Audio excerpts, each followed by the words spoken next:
चलिए बड़ी खबर में अब बात करेंगे रेल की यात्रा का ऐसा जरिया जो आम इंसान के बजट में है और जिससे देश भर में रोजाना करोड़ों मुसाफिर सफर करते हैं। रेल विभाग को इससे बेइंतहा मुनाफा हो रहा है, इसलिए रेल अधिकारियों की ओर से रेल में यात्रियों की सुरक्षा के लिए तमाम दावे भी किए जाते हैं।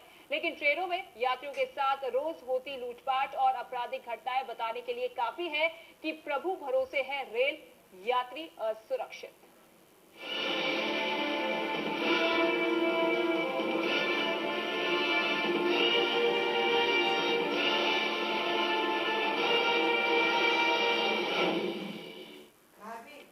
जी हाँ, रेलवे में सुरक्षा के दावों की उस वक्त पोल खुल गए जब मथुरा से तिरुपति जाने वाली एक ट्रेन पर कुछ असामाजिक तत्वों ने पथराव कर दिया।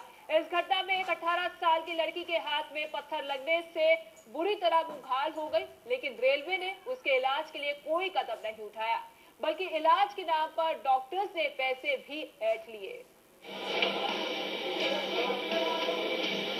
ट्रेन में यात्रियों की सुरक्षा को लेकर रेलवे प्रशासन लाख दावे करती है, लेकिन आए दिन ट्रेनों में हो रही वारदातों ने इन दावों पर सवाल भी खड़े कर दिए हैं। मथुरा से अपने परिवार के साथ तिरुपति जा रही इस लड़की के साथ भी कुछ ऐसा ही हुआ, जिसे ये ताउम्र नहीं भूल सकती। जी हाँ, तिरुपति जा रही ये ट्रेन जब मथुरा और बीना के बीच पहुंची, तभी कुछ असामाजिक तत्वों ने ट्रेन पर पत्थर से हमला कर दिया।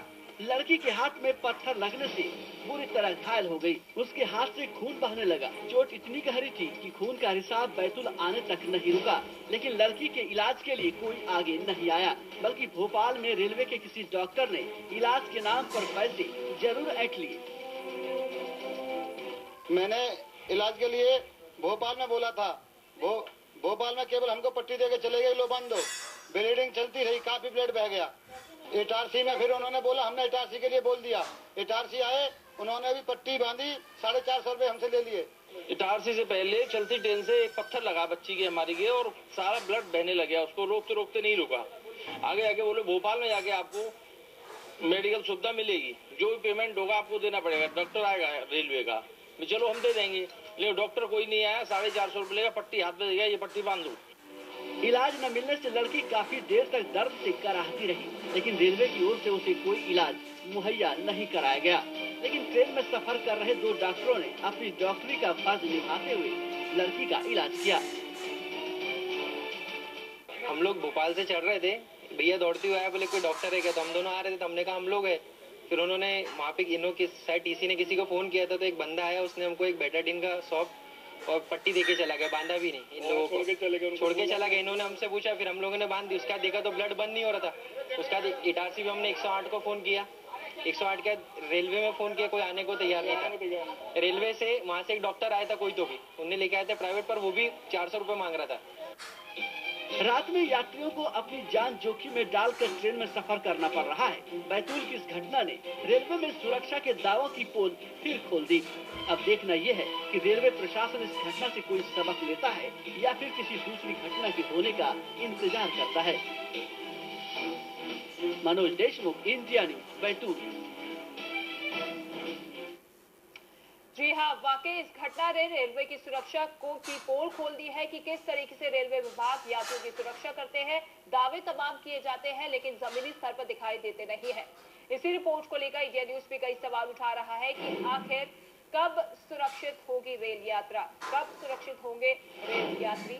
यात्रियों की जान से खिलवाड़ आखिर रेलवे विभाग की तरफ से क्यों किया जाता रहा है?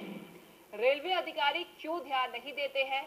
शिकायतें भी उनसे की जाती है, लेकिन ध्यान नहीं दिया जाता। रेल यात्रियों की सुरक्षा किसके जिम्मे है?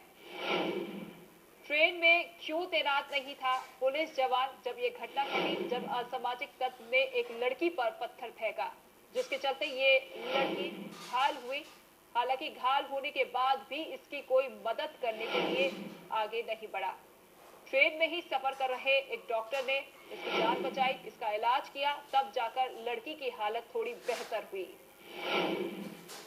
संवाददाता मनोज हमारे साथ जुड़ गए हैं अधिक जानकारी के साथ। मनोज, लगातार रेलवे को लेकर, समस्याओं को लेकर कई रिपोर्ट सामने आती रही है, कई खबर सामने आती है, लेकिन सवाल घूम फिर कर वही आकर टिकता है कि आखिर रेलवे विभाग सबक लेगा तो कब? देखिए रितिका जी, अगर रेलवे की बात की जाए तो इसे एक विकास का नाम दिया जाता है कि इसमें भारत के विकास में काफी योगदान है। वहीं रेलवे में जिस प्रकार लोगों की आवाजाही होती है तो इससे काफी बढ़ोतरी होती है। उस हिसाब से यहाँ रेलवे यात्री को कोई सुविधा नहीं दी जा रही है। अभी ताजा मामला अगर पंजाब का देखा जाए तो यात्री अभी भी इसी तरीके से घुसपैठ करते बड़ी वारदात को अंजाम देते हैं। तो ये पंजाब की घटना के बाद भी रेलवे प्रशासन ने, जो इतनी बड़ी रेलवे प्रशासन है, सबक नहीं लिया और कोई सुरक्षा, रात में जब यात्री यात्रा करते हैं तो उन्हें सुरक्षा को किसी प्रकार की नहीं दी जा रही है। इस मामले से साफ जाहिर होता है कि सिर्फ जो रेलवे के कर्मचारी है सिर्फ तनख्वाह पाते हैं और भाग्य के नाम पर लोगों से उगाही करते हैं। जी मनोज, और जिन असामाजिक तत्वों ने ये हमला किया, जिन्होंने ये पत्थर फेंका इस लड़की पर, क्या उनके खिलाफ कोई एक्शन लिया गया? उनके बारे में कोई जानकारी हाथ लग पाई है कि कौन थे वो? देखिए रितिका जी, मथुरा और बीना के बीच में ये जो घटना हुई है तो काफी देर शाम हो गई थी। उस समय चलती ट्रेन में पत्थर मारे गए तो स्वाभाविक तौर पर लोगों ने देखा नहीं और जब इसकी शिकायत भोपाल में की गई तो वहाँ उच्च अधिकारियों ने कोई एक्शन नहीं लिया। यहाँ तक कि पीड़ित को अपने दर्द के साथ इटारसी तक आना पड़ा, वहाँ पर भी कोई सुध नहीं ली गई। वहीं डॉक्टरों ने 450 रुपए इलाज के नाम पर पट्टी कर दी, उसके बाद ले लिए। मतलब एक मानवीय संवेदना के अनुसार देखा जाए तो रेलवे विभाग के जो लापरवाही का नतीजा है वो युवती को अपनी जान देकर भी चुकाना पड़ सकता था। जी बिल्कुल मनोज, अब इस घटना के बाद रेलवे विभाग कोई सबक ले रहा है? इस घटना के बाद क्या किसी तरीके की व्यवस्थाओं में बदलाव देखने को मिलेगा?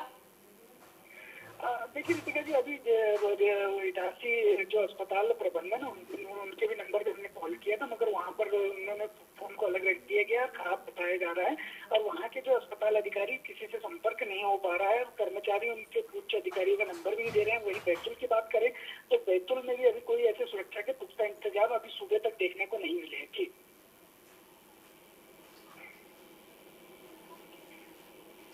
चलिए, शुक्रिया मनोज इस तमाम जानकारी के लिए। और इंडिया न्यूज लगातार अधिकारियों को फोन लगा रहा है और उनसे बातचीत भी हुई है। उनका साफ तौर पे यही कहना है कि इस मामले को हमने संज्ञान में लिया है, जांच के बाद ही कार्रवाई की जाएगी। लेकिन सबसे बड़ा सवाल यही खड़ा होता है कि आखिर कब तक इस तरीके की घटनाएं होती रहेगी? आखिर कब यात्री सुरक्षित रहेंगे इन रेल पे?